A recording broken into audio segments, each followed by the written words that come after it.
So, welcome back to another Half and Half Scarf football podcast with me, Nick, and my mate Dom.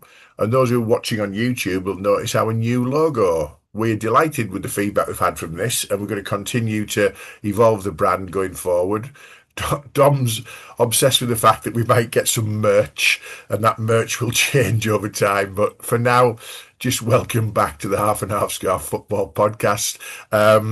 Today we're on episode 19. I know Dom's probably not going to believe we're on episode 19, but we thought we'd take a little trip down memory lane today, and I'll tell you for the reason why in a minute. But we're going to reminisce about things that you just don't see at or around football anymore. It's a bit of nostalgia, a bit of fun, a few memories, a few talking points, and for those who are anything under about 45, probably some eye-opening revelations as well. So without further ado, welcome to episode 19, Dom, of the Half and Half Scarf football podcast with our new logo. Our new logo, yeah, it's been a fabulous logo. It is too, mate. I'm loving it. We'll have to update our microphone forms and t-shirts now, sadly. But, you know, the merch is evolving, mate. It's evolving. Yeah, great to be here. Can't believe it's episode 19, nearly on the 20th one. Can't believe it, Andy. Can't believe it's episode 19. There you go. Let's do the shirt. Let's do the shirts for the YouTube visitors. And what's that shirt with the world's biggest and ugliest sponsor name on there? It is. For fans of Ted Lasso, this is the AFC Richmond shirt. My daughter bought me this as a present because we loved and watched the show together, and we are very excited for season 4. So yeah, this was that.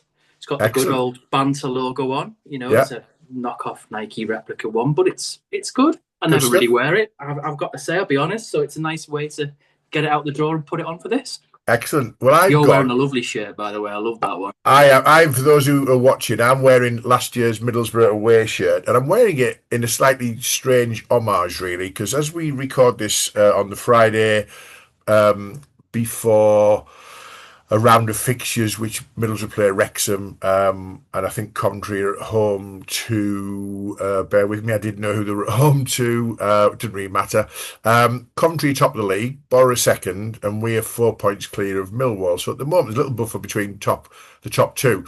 And I love this away shirt from last year, except for the fact that every time you wear it, people say it looks like a Coventry shirt, which it does look like a Coventry shirt, doesn't it? It's very similar to a Coventry shirt. So I guess I'm wearing it because I like the shirt. And I'm probably wearing a bit of homage to the fact that I wouldn't mind if Coventry and Borough went up together. We've been nailed together over the last few years in terms of, playoff pushes and games at the end of the seasons and all that kind of thing. And they've got the curse over us, but I quite like them as a club. And I think the Premier League would be better for having Coventry and Borough in it. And it wouldn't be there wouldn't be a parachute payment in sight. So I'm sort of wearing it for that reason as well. And, let's see what happens over the next 40 games or 38 games, or however many's left before we all get too excited. So enough of the shirts. Nostalgia. Now, the reason this episode came about is Dom and I were having a pint, and he was having a pie, because he loves a pie, as regular listeners will know, at the Riverside. And he just said to me, he said, "Do you know what? You never see at football anymore. You never see streakers." And it just made me laugh, and it made me think. For those who don't know what a streaker is, Dom, do you want to explain to our younger viewers what the concept of a streaker even is, and why are you bothered or otherwise that we do or we don't see him anymore? So a streaker, everyone, and for the younger audience that may not know what I'm talking about, is when you're watching a football game and all of a sudden out of one of the stands springs a fan stark naked. And they're just running across the pitch. Why? Because they want to. No other reason. And then what ensues is a standoff with either a member of staff of the club, or if it's even funnier, a police officer of some kind who then chases after them. It's even better when the police officer can't get hold of them, or the streaker does a quick shimmy and a change of direction, and the police officer falls flat on their arse. But then, you know, they either catch the person or they come to a mutual agreement that the streaking and running around the pitch will stop, and then the policeman's helmet gets put over the private parts and they're politely walked off, to cheers and screams of delight from the fans because they've been entertained for a few minutes. And let me tell you, everyone, it's a beautiful sight. I've seen 3 streakers, all at Ayresome Park when I was a kid. Two were women, and I have to say, my first one was probably 8 or 9 years old. It was an educational event, and she was a beautiful woman. That's all I'm going to say. Okay. And both of them were naked, running across, full abandon across the pitch. It all ended amicably. There was no, you know, sternness, booing, hissing. Everyone was in loud applaud. Walked off the pitch to waves and cheers, and all was good. The third one was probably the best. Not well, it was a bloke, so what that wasn't a particularly pleasant experience from my point of view. But the joy of it was I was in the Holgate and Ayresome Park. Suddenly see this guy in front of me just starts taking his kit off. I'm like, what on earth is going on here? Suddenly dawns on me, oh my God, we've got a streaker alert here. But he'd fully planned the whole thing. So the kit came off. It went into a rucksack, a kit bag that he had on his back. He swapped his shoes, and kid you not, to a pair of running trainers, and then he was out over the fences over the Holgate, and then he was off. And he gave the police a really good run for the money until he was caught. And then, it ended a bit badly on the pitch, in terms of legs straggled, bits hanging out, you know what. But as an event and a spectacle, come on, everyone, let's be honest, you would want to see, you'd happily see that for a 5 minute, segment of your match day. I do think now the punishment would outweigh the enjoyment, wouldn't it? Because they'd be banned for life from a stadium, they'd be That's it, mate. arrested, they'd be all over. Yeah, whereas Yeah. it seemed to be a bit of fun back in the 70s and 80s, didn't it, really? But anyway, Streak has started the conversation. Well, that's what I was reading, mate, because it said now they'd be subject to heavy fines, lifetime bans, prosecution, arrest, and possible prison.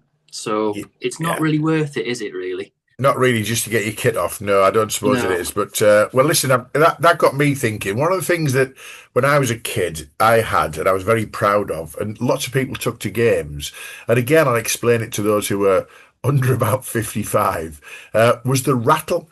And the rattle was a wooden device. It was basically a piece of wood that circulated on a handle, and it had a little ratchet, a little wooden ratchet, and it made a hell of a noise. It made a hell of a rattle, as the name suggests. Now, you'd paint it lovingly in your club colours with Hummel paint, wouldn't you? Or Humbro paint. Was it Humbro paint? And it was you'd paint it, you'd red and white. You'd try and put your crest on. You'd shake it and rattle it, whatever it might be. These days, they'd probably ban them as a weapon of mass destruction, wouldn't they? But the Allgate end and the family end and the kids end, the Bob end and everything at Ayresome, lots and lots of people took rattles. The same people who also wore big hats. Big Like, hats. never saw the big Top hats. hats and rosettes, mate. The big top hat and rosette brigade decked in club colours. Yeah. Oh, that's a Where, thing of the past. You never see that anymore. where the When I started Rosettes? watching football, I was on the tail end of Rattles and people still wearing like big loud blazers and rosettes and things like that. It's a Yeah. thing of the past, isn't it? Well, I mean, Rosettes, you only ever see them at Jim Carter's on horses now, but they were a thing Yeah, for football. they were a big thing. Yeah. They were early merch, weren't they, really? Yeah, they were. They were. I think the nearest modern day equivalent of a rattle, mate. Didn't Leicester have something? Was it in their promotions? No, their Oh, title-winning season or after? They had these strange clapper things that away fans just absolutely hated, but it didn't half make a racket in the ground. It really yeah. did, but a bit irritating after a while, I have to say. And the very definition of tin pot would be that one as well. But moving on from the tin potness. So I've got a list of mile long. And what I would like to do at this early stage, I'll put the details in the show notes, is I'd like to take the time to thank an author called Daniel Gray. Some of you might be aware of his work. He writes wonderful, short little list books of football. He's got three out that I'm aware of. One called Black Boots and Football Pinks, one called Saturday 3 p.m, and the other one's called Extra Time. These are further delights of modern football. They are superb books. They're available on Bloomsbury Publishing. And Daniel Gray inspired me when I was looking at the list. I read a couple of his books and thought, yeah, there's a few things in there. So we're sharing some of them, but some of them are definitely Dominine's ideas. But if you're an avid football book reader, I can guarantee that Daniel Gray, and it's Gray with a Gray, is a lovely read. Very easy to read. So in there, Black Boots and Pinks, I think nostalgically, I remember when Alan Ball brought his white boots out in the 70s, and it Oh was yeah. like, oh my God, someone's not wearing black boots. I mean, you had to be a good footballer to wear white boots, and by God, Alan Ball was a good footballer. But everyone wore black boots. So whether you chose your Puma Kings or your Adidas or your whatever, they were all black, maybe with a little white sort of logo or something else on. And nowadays you see people wearing, good God, all sorts of colours. We once had a six-a-side team, and we were short of players. And one of my clients was in York for the night. He said, "Oh yes, I play a lot." He's from Newcastle, so you expect people from Newcastle to be able to play football. And he turned up in what can be described as um, bright yellow, like a highlight pen, bright yellow football boots. And he looked like, oh, got bright yellow football boots on. And he's a youngish lad. And he looked quite sort of fit and quick. He must be decent. He was quite simply the worst player I've ever seen on a football pitch in my life. If you shit at football, stick to the black boots. Don't stand out wearing bright orange highlight boots or bright green or highlight boots. I hanker for those days where everybody just wore normal boots, mate. What do you reckon? Yeah, I do. I miss it. It's funny you say that because Dwight McNeil at Everton, he wears a plain black boot. I mean, there's Yeah, nothing on it at all. It's just a really solid black boot, and it really stands out for the fact that it's not even got any, maker's mark on it or anything at all. It's just a solid black, and yeah. it does take me back to those days because I was saying to Mia at the match the other day, actually, I was looking at all the players, and I think on our team alone, I think 8 or 9 of the 11 out there all had an orange boot on. All And right. I've got to say, I wasn't that keen. An orange Nah, boot, she argued that it actually didn't look that bad. I'm like, no, I don't get it. It should either be in the days of colours now. I'd be colour matched. I'd be like, okay, so we've got a blue sock this season, wear a white boot. yeah, Normally it's white socks, wear a blue boot. yeah, The whole colour coordination thing, or a black boot. I'm not really into these bright, luminous yellow and orange boots, mate. nah, I don't particularly enjoy them. But you've got all connotations now, haven't you? You've got the one that's got no laces. yeah. It's got a sock attached. Oh, you've got all kinds of You got boots. some I of just that. miss the ones that were classic black with the tongue that folded over. You Yeah, notice how all the coaches in the game still wear the old classic black boot with the tongue that falls over the top, like in the yeah, old days, mate. So yeah. yeah, I know exactly where you come from. I agree with you. The other thing I'd say about that, though, is we didn't even have metatarsals in the 70s and 80s, let alone broken metatarsals by being stood on, because the boots that they wear nowadays are akin to all the protection of a slipper, aren't they? So, Well, you that's know, what they are. That's what they classed as now, aren't they? Like it's almost like a slipper, aren't they? It's yeah, like the most sensitive contact with the ball and stuff you can have. But yeah, I mean, back in the old days, Christ, you could have probably dropped a digger on their foot and they'd never have known. They were like a work boot with a big metal toe, weren't they? exactly, Huge things. exactly. Anyway, more nostalgia. These three things go together, really. Getting a bump through the turnstiles because the turnstiles had somebody manning them in terms Yeah. of and letting the kids in. You'd either go under or over with your dad or your uncle or your mum if you were going with your mum or whatever. But more often than not, your dad or your uncle or whatever would take you to the game. They'd ping you in, wouldn't they, in terms of just over the top. They'd give you a little nod and a little wink and go, off you go. And you'd get in for nothing, wouldn't you? And you could get in the turnstiles because people manned the turnstiles. These days with digital tickets, and I would only say quite officious jobs worth stewards, which is another thing. You're not probably going to get anywhere near getting away with it, are you really? So that was the first one. Walking up the stairs and the smell of the game, and it's not a good thing nostalgia wise, because people smelt a bit differently in the 70s and 80s. Deodorant was probably a newfangled thing, and certainly smelling of woodbines and work and all that kind of thing. So the game had a certain smell, and you'd stand somewhere, wouldn't you? And you could move if you stood next to someone whose armpits could stop a bus, really. But that whole experience of arriving at the game and getting in and just finding your place and deciding this is where this week I want to watch the game from here. What Yeah. an experience that was, wasn't it? Oh, it was fabulous, mate. On the first bit, I've actually witnessed it, and again, it was at Ayrsham in the old days with the really old turnstiles where someone decided not to pay. So as you can imagine, everyone, you've got your turnstile, and they're in like small little booths, aren't they? So they're kind of like little nipped in booths. So you've almost Yeah, got like a little gap. And I saw someone literally. take a 10-meter running start, and they just hurdled the turnstile. But they had to do it in such a way that they kept within the narrow gap and kept the head down, so that when they hurdled it, they landed flawlessly and then skipped off. And it was, I mean, obviously they were in pain, but it was a thing of beauty to watch because it was a well rehearsed maneuver not to get caught. But then they were off, and no one bothered to go and get them. There was no one on the standby chasing these kids out. So Nah. But on the second one, yeah, absolutely.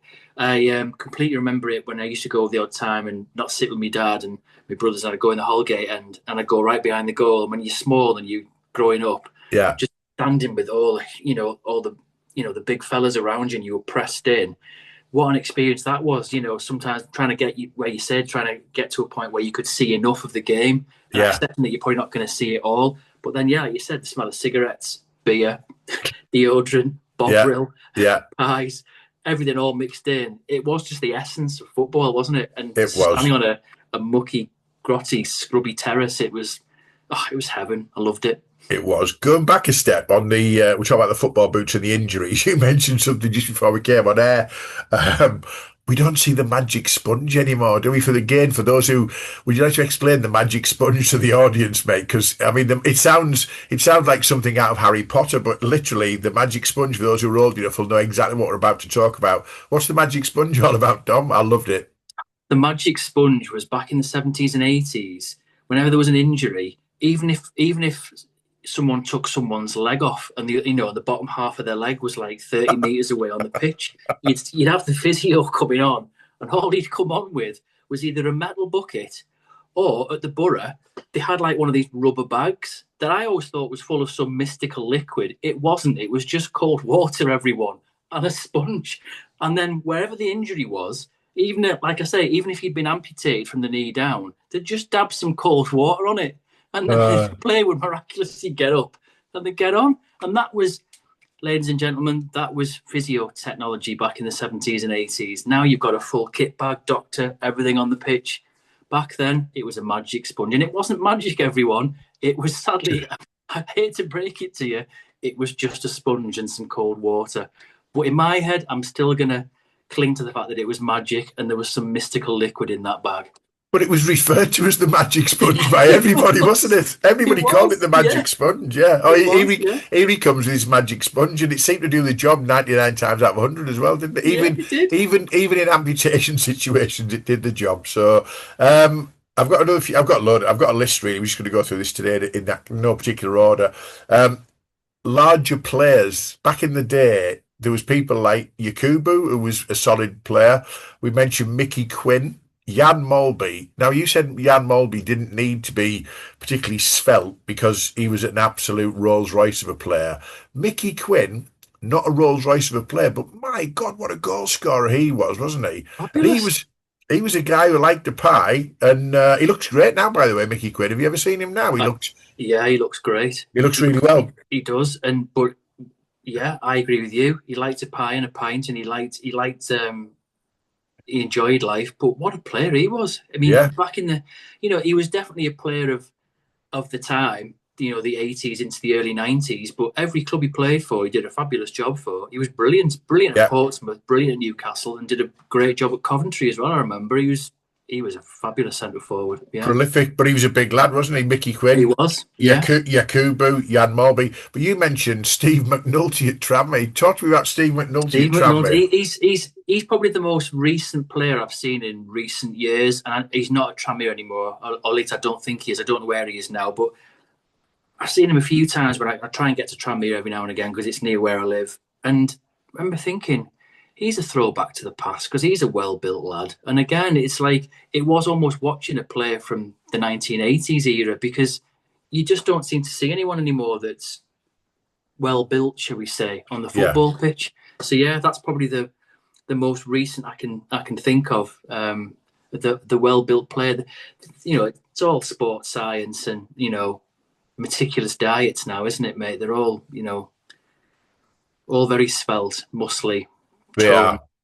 They are. There's not the BMI index is usually single digits, if not sort of single digits, isn't it really? But there Exactly. you go. Yeah. Yeah, yeah. Mickey Quinn's would have been, I don't think, and neither would Yakubu's. But anyway, moving on. I've got a few more on the list, which is good fun. On that same basis, really, it's that big man, little man scenario. And again, for those who don't know, it was very, very common in the 70s and 80s, even into the 90s, to have two up front, 4-4-2, standard sort of formation. You'd have a big fella and a little fella, wouldn't you? And the big man would win the ball, hold it up, knock it down, and the little fella would bang him in. And it classically sort of goes back to John Toshak and Kevin Keegan at Liverpool. There's loads more, many of whom I'm failing to remember live while we're recording this, but classically, you'd have a big guy up front, you have a little guy running off him, and they'd cause havoc, wouldn't they? One would be pacey, and the other one would be a handful, and Yeah. the handful would score headers from corners, or they didn't even have assists. I mean, if you say to Alan Shearer, what was your assist record? He just laughs, doesn't he? He said, I either scored goals or I didn't. That's it. An assist didn't exist. But in those days, you'd have an assist from the big man, and the little fella would score 30 goals a season, wouldn't they? And vice versa. Mickey Quinn and what do they call the fella?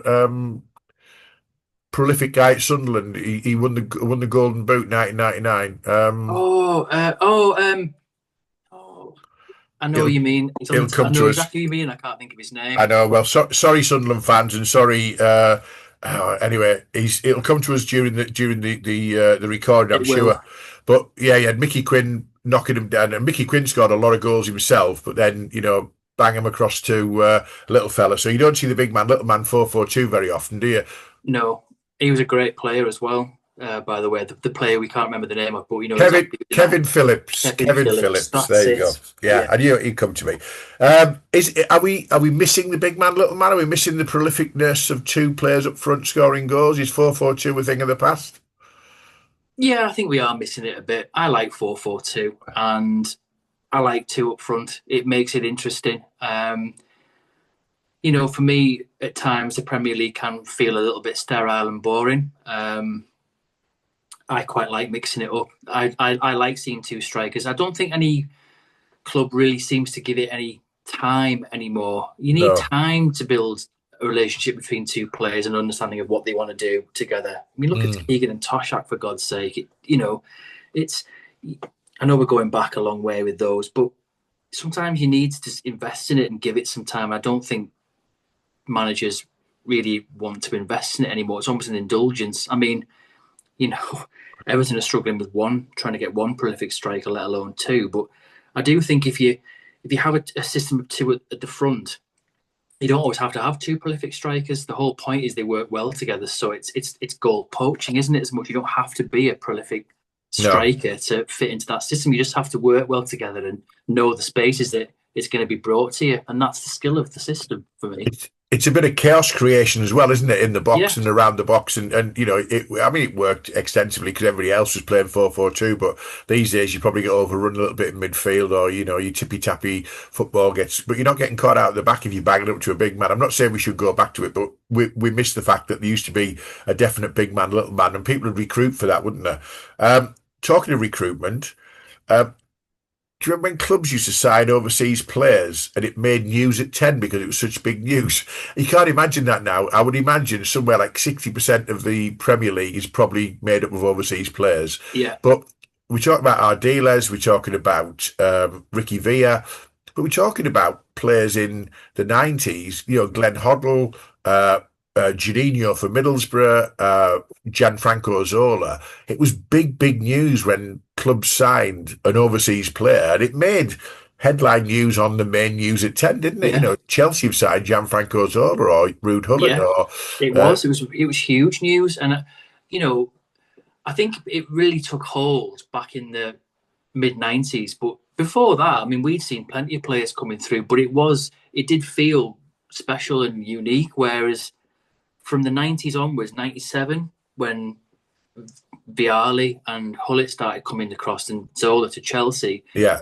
and that broke the dam, didn't it? They all started coming after that. As soon as yeah. people saw that Viali and Hullet were interested in coming across, they all started coming. Um, and that was a significant turning point, wasn't it? And from now on, I think, and particularly as the Premier League really kind of embedded, and I know that a lot of players come because it is the best league, but money and everything else. It's a given now, isn't it? But it's we still haven't seen some of the greats. It would have been nice to see Messi and his pomp mix it up in the Premier League. I think he would have been astonishing, by the way. But that's the thing. That's the one thing I kind of give Ronaldo over Messi. At least he's kind of done it in the Yeah. Prem and in Spain. I'd love to have seen Messi try his hand in England, but I don't think he was ever that interested. But yeah, I totally agree with you.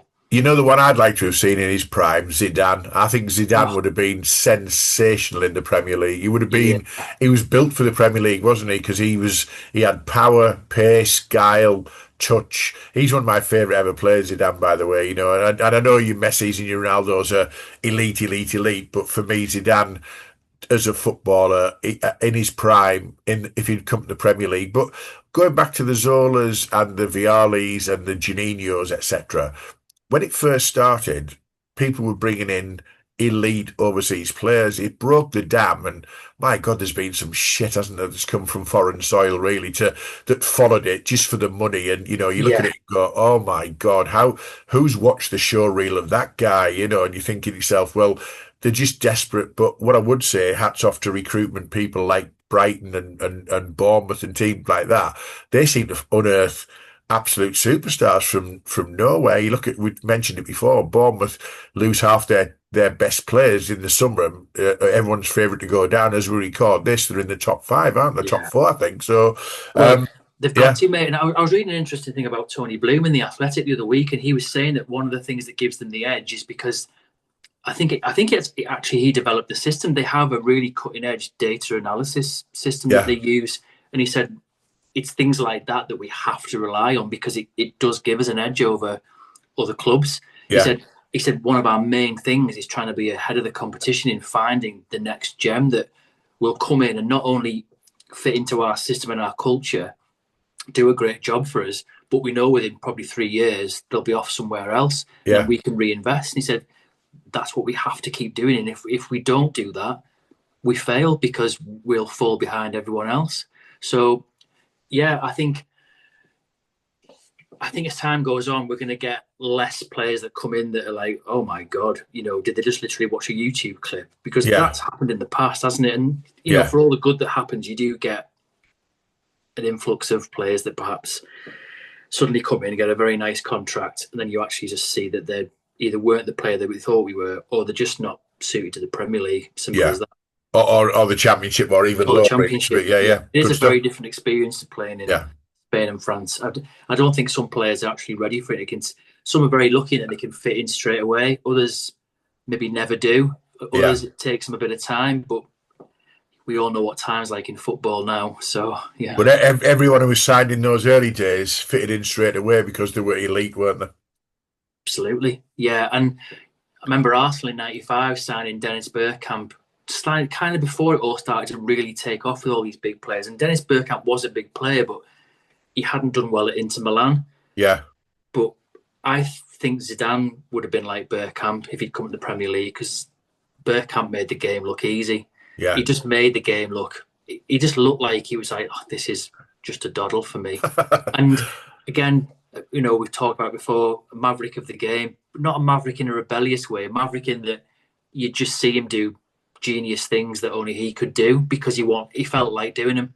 He yeah, wasn't restricted to Dennis. You've got to go out and do this when you go on the pitch, please. It was like you could probably tell he was probably told by Wenger, just have a ball, Dennis. Go out and play however you want to play. And yeah, oh my God, he was a joy to watch. Zidane would have been the same. He'd have yeah. just made so much space for himself. He'd have just been brilliant.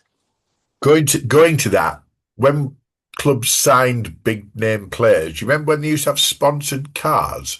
So it would have it would have like you'd have like Janino sponsored by Bob's Butchers or something. It was Yeah, and the cars are in the car park and they'd be sponsored by a local business like the Indian Curry House or something like that. It was weird, but nowadays they just drive their own massive £80,000, bloody Yeah, Audi Q8s and that kind of thing. But cars used to players used to have sponsored cars, and the sponsorships are always funny because they're always like a local business who were desperate to have their name associated with a big star player. So the star player was massive, far outweighed Bob's Butchers or Fred's tailoring shop or something like that. It yeah. was like the level of kind of connectivity between the sponsor and the player themselves. But you don't see sponsored players cars anymore, do you?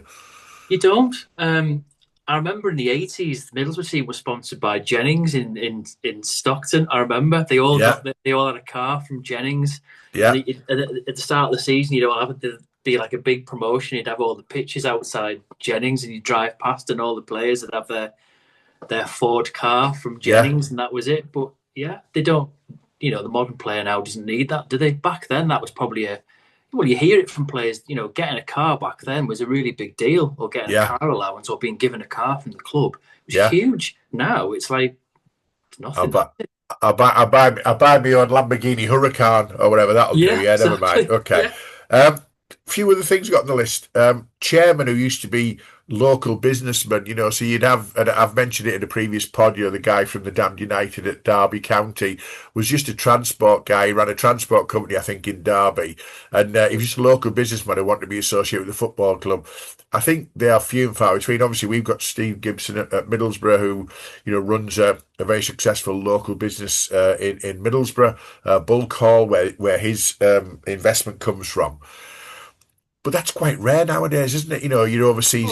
Your overseas owners like your Venke's at Blackburn, and your American owners in the Premier League, and even countries are owning clubs now and that kind of thing. So I miss the fact that local chairmen and local owners had that vested interest in the local club, and where it exists, I think fans who say, "Oh, we need more investment, we need more money, we need a better chairman," just careful what you wish for, because Oh yeah. it's not. Jack It's Walker at not. Blackburn. Jack Walker was all about Blackburn. He was Blackburn through and through, and back in the 90s, he was considered wealthy. We've discussed it on a previous pod. Yeah, The likes of him and Steve Gibson, the Prem now, would be classed as paupers, even though they're very wealthy businessmen. But Jack Walker lived and breathed Blackburn and wanted them to be successful and gave them that. Whereas you look at the Venke's now with Blackburn, you just think, why are you still in this game? yeah, Why are you still owners? You're not getting anything out of being owners of this club. In fact, you're holding them back. yeah, They're I feel sorry for Blackburn fans because they are very frustrated with how they're run, and yeah, you just wouldn't want them to be owners of your club. I think they came in thinking, well, this is going to be amazing, brilliant, and suddenly realised the reality of it. Um, Not quite sure why they haven't sold up. I think there'd be a market for someone, behind Blackburn Rovers and making them fantastic again. Fabulous football club. Same with Chef Wednesday going through what they're going through. They yeah, deserve better, these clubs. They deserve to be run better and cared for. All ownership it should all be about the vested interest of valuing that club and its community and its history and wanting to do right by them, not using them as a money making machine or a vanity project, as me and you often say. yeah. It's something we and you are very passionate about and we'll always come back to in probably most of the pods we ever do. It will. I've got a few more things here. Player managers. You don't see player managers anymore, do you? Oh, you don't, mate. That's a great show. I hadn't put that on my list. Yeah. Remember Kenny Dalglish scoring that fabulous goal at Stamford Bridge when Liverpool won the double in '86 as a Let, player manager? Wow. let's just reflect on that for anyone of a certain age who's too young to even think about it, right? Liverpool, who were the team of the 70s and 80s, appointed someone to play at the same time as manage. Yeah, Not only that, they won the double under Kenny Dalglish as a they player did. manager. It's like unthinkable. Unheard of. And he was still an integral part of that team. Yeah, And by it's the way, we talk about what a player Kenny Dalglish was, ladies and gentlemen. He yeah, was one of my all-time favourite players when I was a kid. Again, just one of these players that you just looked at and was like, almost the game almost slowed down when he got the ball because yeah, he just knew what he was going to do with it. He was just sensational. Any youngsters out there watching, anyone who doesn't know about Kenny Dalglish's game, go and watch some more videos. Just treat yourself yeah, because what a joy he was. But in that season, you're right, mate. He wasn't just playing the odd game. He was playing every week. yeah. And he was To managing the take club. managing at the club and playing for them, and the pressure of doing both at Liverpool Football Club. And that was the first time they won the double. And back then, everybody in the 80s, only two clubs had won the double being the league and the FA Cup, Yeah, Spurs and Arsenal. It was like the Holy Grail. And yeah. in his first season as player manager, Liverpool won the double. And what a goal it was to win the league at Stamford Bridge, and he scored it. He But did. yeah, and the season after, he stepped down and was like, I can't do this anymore. I've just got to be manager. But and what a manager he was as well, by the way. Yeah. You know, just different class, Kenny, on every level. You Still is. see player managers sometimes at a lower level, but very quickly they realise they can't do both, don't Can't they? do both. And they give up the playing and they become the manager, which for me, I would say, from everything I've heard and read from professional footballers, play as long as you can because you can't go back. You know, Oh, if you play a manager, you want to give one up, give up the management, keep playing. I'd say, but you know, it's a very yeah. rare phenomenon these days. You even have a player manager, even at fourth tier, fifth tier level of football, because it's such a hard job to manage a football club. To pick yourself and play every week and keep fit and all that kind of thing, astonishing. So we don't see him anymore, and it's a sad thing that we don't. You know, just It is. a reflection on that. I've also got a few things that are. I'll come to one of my favourites in a minute. Goal celebrations. It used to be just a handshake and a nod, didn't it? You know, well Yeah. done. Get back to the halfway line, Yeah. and it was usually a handshake and a nod from a comb over player, which is the other thing I've got on my list. You don't see comb over players anymore. Ralph Coates, Bobby Charlton, John Hickton, all players from the 70s who had a comb over haircut Oh, I that missed was that, mate. that I was missed that. I missed that trail of long hair yeah. flapping at the side, hanging over their shoulder. Oh, yeah. Thing of beauty. For those who were not sure what a comb over is, just look at how much product Donald Trump's got in his hair. Now imagine Donald Trump running around a football pitch for 90 minutes, blowing a gale and in the wind and in the rain, and what his hair would look like.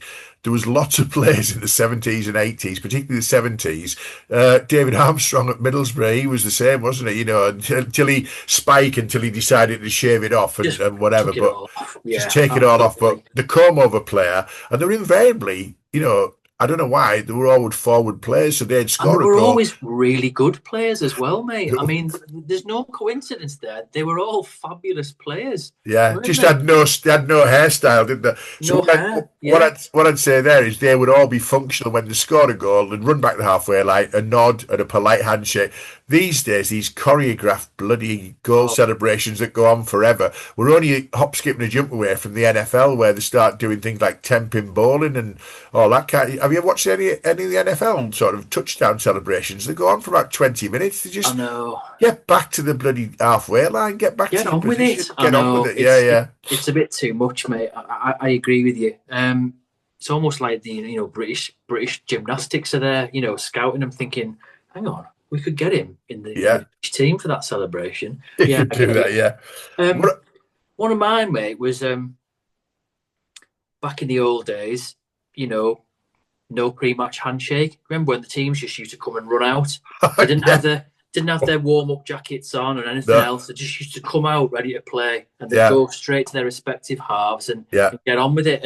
And linked to that, you had tiny dugouts, tiny little dugouts where you'd have the manager, the assistant, the physio with his magic sponge and bucket, and the one substitute. Everyone, not your Yeah. 5 or 6, and the squad of 20, 4 people in a small little dugout. In a hut. Yeah, in a little hut. Now you see them and they're like, was it Goodison last season? I think it was Chelsea, and they all just came tramping out. It's like, I think I counted about 50 people. It's like, who are these people? Seriously? I mean, the entourage was absolutely massive, mate. There'll be 6 data analysts, 3 throwing coaches. There'll be 8 physios. There'll be a wellness coach. There'll be somebody doing, and that's before they even get out with the There's players. a guy who does the drinks. There's a guy Oh, who brings, the guy who brings the drinks out. The yeah, yeah, isotonic drinks in the little rack, like yeah, the milk rack, and he's probably got a full-time job doing the drinks, and they've probably yeah. all got a certain type of drink that they have. So don't forget the drinks guy, mate. No, Important, important. The other thing with that, when they used to come running out, that was after what can only be described as quite a dysfunctional warm up. I mean, these days the warm ups are all choreographed, they're all managed. There's a second goal goes out there, the keeper gets a warm up, the strikers get a warm up, the players are getting a run round, the first 11 are working away from the subs. It's all very much a choreographed 20-25 minutes before the game. Going back historically, if they could be asked, they'd come out, they'd sort of do a few jumps in the air, maybe a stretch, they'd pull the hamstring round the back of their arse and just see if they could get that. And then they'd maybe have a fag as well, wouldn't they? And just sort of think, Yeah. oh, well, we played in 10 minutes, 15 minutes, and some players didn't even warm up, didn't they? Historically, they didn't even used to come out before the game to warm up. They No. just stay in the changing rooms and either keep warm or have a fag or listen to whatever they're listening to on the radio, just have a catch up.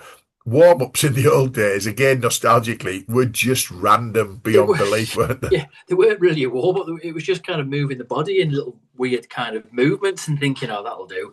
But, Yeah, the likes of Bestie and stuff used to turn up, and you could probably still see him in the tunnel taking his kit off and getting his shorts on because he'd literally just driven up.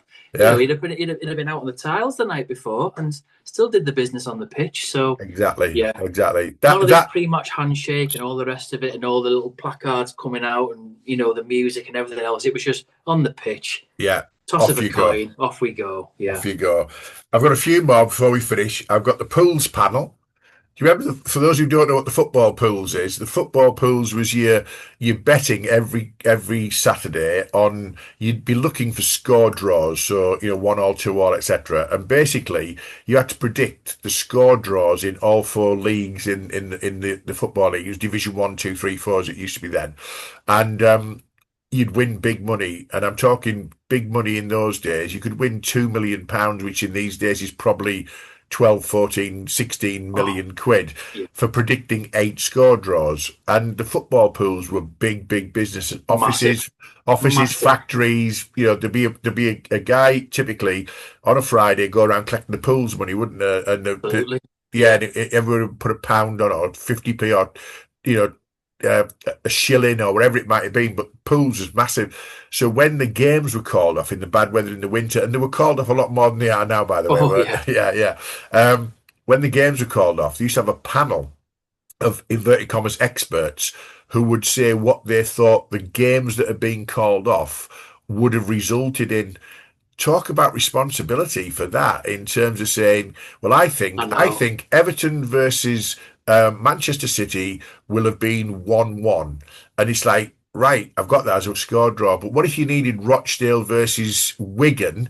You needed that as a score draw, and you think it would have been a score draw because you predicted it, and they go, that will have been Rochdale 1, Wigan, and you're hanging on the every word to go 2, and they've cost you 2 million quid because some random guy decides he thinks it's a better result at 2-1 than 1 all. The pools panel was just like an anonymous group of It people was. It was. Do you in a remember? Do you room. remember though? It was a massive, massive thing. The pools, and when Yeah. someone won it, it was a big deal. Ooh, It was a yeah. huge deal when someone because not many people used to win, but when they did, they won big, and it Yeah. was just it was a huge industry. I don't think people realised just how big that was. It was based out of Liverpool, wasn't it? Littlewood's pools were based out of Liverpool's Liverpool. pools. Well, they Employed were linked with the Liverpool Football Club. It's the Moores family, isn't it? they So employed yeah, they it was employed huge. thousands of people, didn't they? Thousands of people. Yeah, yeah. Yeah. They So I've got invest. They were owners of Liverpool for a time. So yeah, yeah, I've got two more nostalgia. The first one, you mentioned this earlier, and it does ring a bell. Um, Cars parked directly at the side of a pitch. yeah, Typically they were for special access or whatever it might be, but yeah. sometimes they were just fans would park at the side of a pitch. So you mentioned a player sort of jumping over a mini because he was. Duncan McKenzie. It was because if people remember Stamford Bridge of old, it was a very, very wide expanse around the pitch. It had, Yeah, especially at both ends, you could. It was almost like a mini car park. yeah, And when I was looking at this, because I remember seeing cars at the side of pitches, and I looked at it thinking, I am right in this, and so looked it up, and I saw a classic picture of Duncan McKenzie leapfrogging a mini at the side of the pitch at Stamford Bridge. I'm thinking, now there's a thing you'd never see now because you just wouldn't get a car at pitch side. But they weren't just, you know, they were literally parked by the Yeah. line, weren't they? And they're sitting and watching from the Yeah, car, wouldn't they? sitting Yeah. and watching from the car. Weird. Weird. I think the Mackenzie thing was a stunt, though. It was to say that he could do it. It wasn't live in the game, I don't think, was it? No, I'm not sure. Yeah, I was thinking, can you really leapfrog a Mini? You I mean, if can. you're going You at some could. speed, you could probably get on the roof, but would you be able to jump the whole car? Probably not. It was a good picture, though.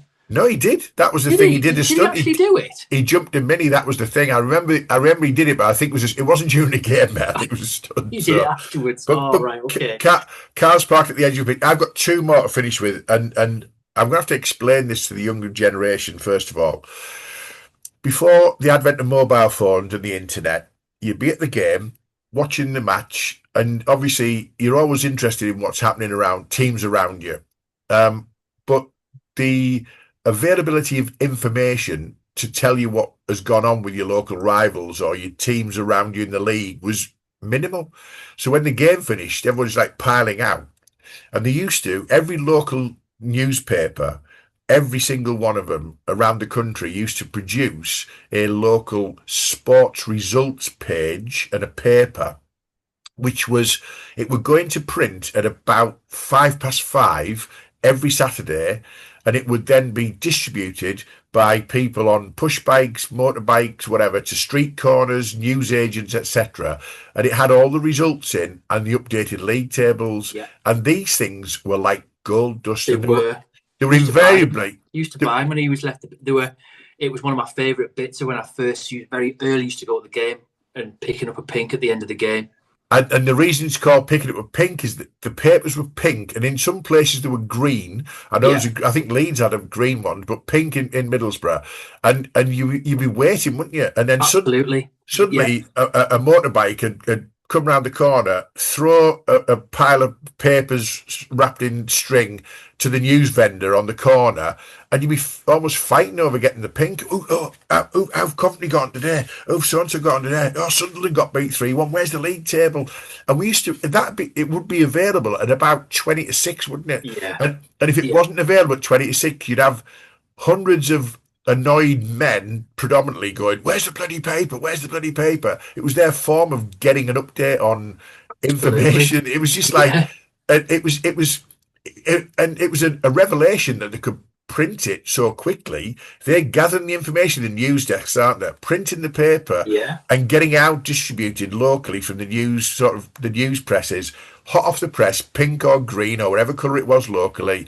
And you'd read it on the bus on the way home. You'd be like, oh Oh, my it was God. brilliant. It was brilliant. And then if you missed it, or as times went on, that's when you were listening in your car on the radio, the classified check, because it Yeah, was like you missed the classified check, which they just don't do anymore. Because back then it was a big deal because sometimes you'd miss the odd score, and sometimes the pink could be wrong. It yeah. could, not always, but it wasn't perfect, was it, mate? No, it So was quick. It was it quick was, rather than accurate. yeah, and it was kind of like a guide. So your classified check was like that was your one you looked Yeah, out for. So in the car on the way home, your classified check was a big deal because like, right, here we go.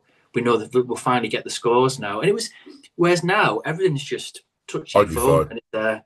But Yeah, these things, they were, yeah, they were lovely. they were lovely. I was just going to say, I really miss stuff like that. I do. Yeah. Yeah. Real nostalgia. Yeah. And the last one for me is it's the Shoot magazine league table ladders. Now, Shoot magazine used to be a weekly magazine about football. It was aimed at kids and teenagers and stuff, and it was a brilliant, brilliant read. I used to get Shoot magazine every week, and football stories and all that kind of thing. But pre-season, you'd get the special edition. And the special edition had your league ladders in. Now, it sounds great, right? It's essentially a page of cardboard with holes in it. League One, League Two, League Three, League Four. Division. Sorry, one, two, three, Yeah. four, and you'd have a little piece of card with a little tab on it with all the clubs on, and you'd put at the end of every week you'd put your league table together. So Middlesbrough might be top after week one, and then might be Leicester underneath and whatever it might be. So you physically move your league Yeah. tables every week. Then you compare them to the classified results and the pink, and then you go home and you move your league ladders and you go, oh, we've gone up 3 places, or oh, we've gone down 3 places, and there wasn't playoffs at that point. It was like for top two go up, Yeah, and that was it. And you'd be like, "Oh, where are we? Where are we?" And these little, it was a piece of card it was in the colours of your club, and they were expected to last the entire season. season. And by the end of the season, they'd have tape on them, they'd be battered or whatever. But you'd physically create your own league tables from these league ladders in Shoot magazine. So if anyone's over 50, you put in the notes that you loved those, because I don't know anyone over 50 who's a football fan who didn't look forward to Shoot magazines pre-season. The league ladders are here. You'd look for, you'd pop your little tabs out. You'd take you a little while, pop them out so you don't tear them. All the different colours. You put them in alphabetical order before a ball had been kicked, and then the first weekend, game one, game two, game three, and it was you were in control of your league tables. It was huge, mate, but as well because back then, people have to remember league tables weren't in the papers every day. You didn't No, have access to them online. You couldn't just see them all at a click of a button. So it might seem like a trivial thing now. I think, what were you doing that for? It's like, but it was a big thing then because you couldn't just constantly reference things online and in newspapers. Newspapers would probably print the league tables at a weekend after the Saturday match, but they wouldn't really do it regularly during the week or anything like that. So no. it was your way of keeping tabs on everything. But just the match, just reading those magazines themselves, Shoot and Match magazine, they're not as I don't think people invest in stuff like that as much anymore, but they were a big deal when we were kids. Yeah. Interviews with players, keeping abreast of the latest news, just feeling involved. Wow, just great times. I had a The, subscription to both of those magazines. on the back of Shoot magazine, they'd have an interview with the player, and it was always the same questions, wasn't it? What's your favourite food? Chicken in a Uh, basket, yeah, what car do you drive? Ford Capri. pork capri. Yeah. Uh, I don't know. What's your favourite music or your favourite band? Status Quo. You Status know, quo. Yeah. they ask the same questions every week of these different players. And on Talksport, Or, occasionally or, they go or back to, scampi and chips, mate. Chicken in a oh, basket or scampi. I mean, I don't ever recall chicken being served in a basket, but chicken in a basket or scampi and chips. hang on. You don't recall chicken being served in a basket. It was always served in a basket in the 70s, mate. If you got food in a basket, you were posh. You were at the Bernie Inn, mate. Oh, well, I wasn't posh, mate, so I never got food in a basket, so I never knew what that was about. I'm going to try and recreate that. I'm going to serve me chicken in a basket from now on. There you go. There you go. Right. On that note, listen, folks, we've just had a bit of fun, a bit of nostalgia. For those of a certain age, hopefully we've taken you back down memory lane. Please, please, please put in the comments or the notes things that we've missed that you love, that you think about, that you either hanker to come back or just think, what were we thinking? Anything like that. Just get involved Just get because, involved, yeah. Can I add yeah, one more very yeah, quickly? yeah, This gosh, is can. back in the day again when you didn't have Google Maps and a phone at hand. When I was a kid and when I was a teenager and you start going to away games, and this is also back in the day when stadiums weren't huge and you couldn't see them as you were walking down the street, so they had much smaller stands and they were blended in with the terrace houses and everything else. Yeah, Sometimes when you didn't have a map on and you didn't know where the hell you were going, you knew. And sometimes if you got there early enough where you didn't see a stream of fans, so you couldn't follow the stream of home fans, what I loved was the fact that they had your pylon style floodlights. So you always knew how to get to your away ground because you could see the floodlights in the distance. So you yeah. just followed the floodlights. And I missed that. That was a great one. Oh, that's lovely. That's a lovely nostalgic moment to finish on. Listen, folks, if you're under a certain age, you probably just think these two old farts have been blabbering on for 50 Yeah. minutes or so. We haven't. We're just talking about nostalgia because I'm just going to share with you the out screen for those who watch on YouTube because we're going to talk about what we're going to do next time, having reminisced today. Next time, we're going to talk about things that we actually love about the modern game. I can't get that to work for some reason. So, oops, there we go. I don't know where that's gone. It was Anyway, there for a it second. was there for a second. Sorry, there's something going on with my screen. So yeah, next time we're going to be talking about reminiscing. We've done reminiscing today. We're going to talk about things we love about the modern game. We're not going to give too much away now, but we are going to talk about things that we love about the modern game. It's a counterbalance to the nostalgia and reminiscing today. Please don't forget to subscribe, like, share, get involved. It's on all your favourite platforms in terms of podcasts and YouTube as well. We're really loving the support. We're really loving comments that we're getting. We're getting a growing group on LinkedIn, which is just under the Half and Half Scout Football Podcast with Nick and Dom. Search for it anywhere, you'll find us. Next time we're up to episode 20, I'm sure that Dom will have a reflection on that with Andy Newbold, who's his nemesis when it comes to I can't believe it's not butter. He's my And sponsor. Love he's him. your sponsor for that exercise. So, Dom, been great again, mate. Thanks very much. A trip down memory lane. And next time we'll think about what do we love about the modern game. That might be a very short podcast. That's all I'll say. Moving on. I think it might be short, mate. I think we're going to struggle on that one. But yeah, thanks, Nick. I've loved this one. I really enjoyed putting together some stuff, and it's been a lot of fun. We'll need to do another one of these sometime in the future. But yeah, looking forward to the next episode. Can't wait, mate. Thanks. Cheers, mate. See you soon. Cheers. Bye.